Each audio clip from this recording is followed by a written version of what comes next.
Hello students, आज हम पढ़ने जा रहे हैं सॉइल कंजर्वेशन के बारे में। पिछली क्लास में हमने पढ़ा टाइप्स ऑफ सॉइल, कितने टाइप्स ऑफ सॉइल होते हैं, alluvial soil, desert soil, mountainous soil, black soil, red soil हमने पढ़े। आज की वीडियो थोड़ी शॉर्ट होने वाली है क्योंकि आई एम नॉट गुड। चलिए स्टार्ट करते हैं। Soil conservation. What is soil conservation? Conservation, कहीं भी आप वर्ड सुनेंगे कंजर्वेशन, कंजर्वेशन का मतलब होता है बचाना। कंजर्वेशन का मतलब होता है बचाना। वाटर कंजर्वेशन, वाटर को बचाना। सॉइल कंजर्वेशन, सॉइल को बचाना। ठीक है, तो जो सॉइल कंजर्वेशन है इसकी ज़रूरत क्या है? Why should soil be conserve? तो देखिए, soil protection of soil from chemicals as well as physical deterioration. देखिए, protection of soil from chemicals, soil को केमिकल से बचाना और उसका फिजिकल डेटोरेशन रोकना। फिजिकल डेटोरेशन मतलब जैसे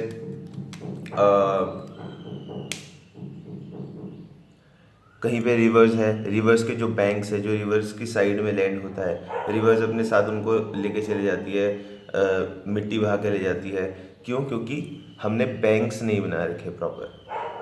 अगर जो हम नदी की, जहाँ पर भी नदी है उसके किनारों पे बैंक्स बना दे, बैंक्स बना दे मतलब कि सीमेंटेड, जैसे आप हरिद्वार वगैरह गए होंगे, आपने देखा होगा, सीमेंटेड वो बना दे, तो बाउंड्रीज कर दे सीमेंटेड, तो उससे क्या होगा, सॉइल इरोड नहीं होगी, सॉइल वाटर के साथ बह के नहीं जाएगी।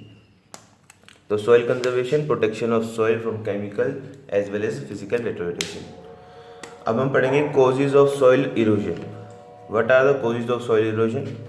तो दो ही कॉजेज है सॉइल इरोजन के, एक फिजिकल कॉज और एक ह्यूमन फैक्टर। एक तो फिजिकल कॉज जो होता ही है नॉर्मली सॉइल का, जैसे कि सॉइल का पानी में जाना, वो हम रोक सकते हैं लेकिन उसको हम बंद नहीं कर सकते, वो होगा ही, सॉइल पानी में जाएगी।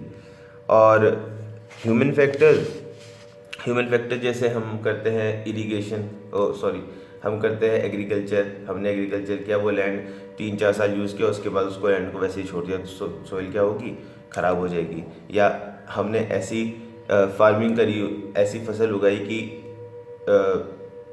वो एक ही न्यूट्रिएंट सप्लाई होता रहा क्रॉप को, और जो हमारी क्रॉप थी वो एक ही न्यूट्रिएंट लेती गई और सॉइल में उस न्यूट्रिएंट की कमी हो गई, तो उससे भी हमारी सॉइल क्या होती है, ख़राब हो जाती है। फिजिकल फैक्टर्स में देखिए, स्लोप ऑफ लैंड भी आता है और इंटेंसिटी ऑफ रेनफॉल भी आता है। जितनी तेज़ बारिश होगी उतनी ज़्यादा सॉइल पानी के साथ मिलकर बह जाएगी। और स्लोप ऑफ लैंड, लैंड का स्लोप कैसा है। ह्यूमन फैक्टर्स हैं ओवरग्रेजिंग एंड डिफॉरेस्टेशन। ओवरग्रेजिंग, जो हमारे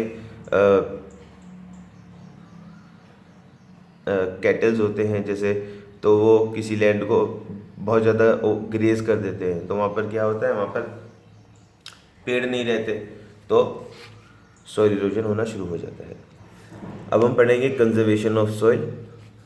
how can we conserve soil? हम कंजर्व कैसे कर सकते हैं सॉइल को? इसके कुछ तरीके हैं। सबसे पहले है एफोरेस्टेशन। एफोरेस्टेशन का मतलब होता है प्लांटिंग ऑफ मोर ट्रीज।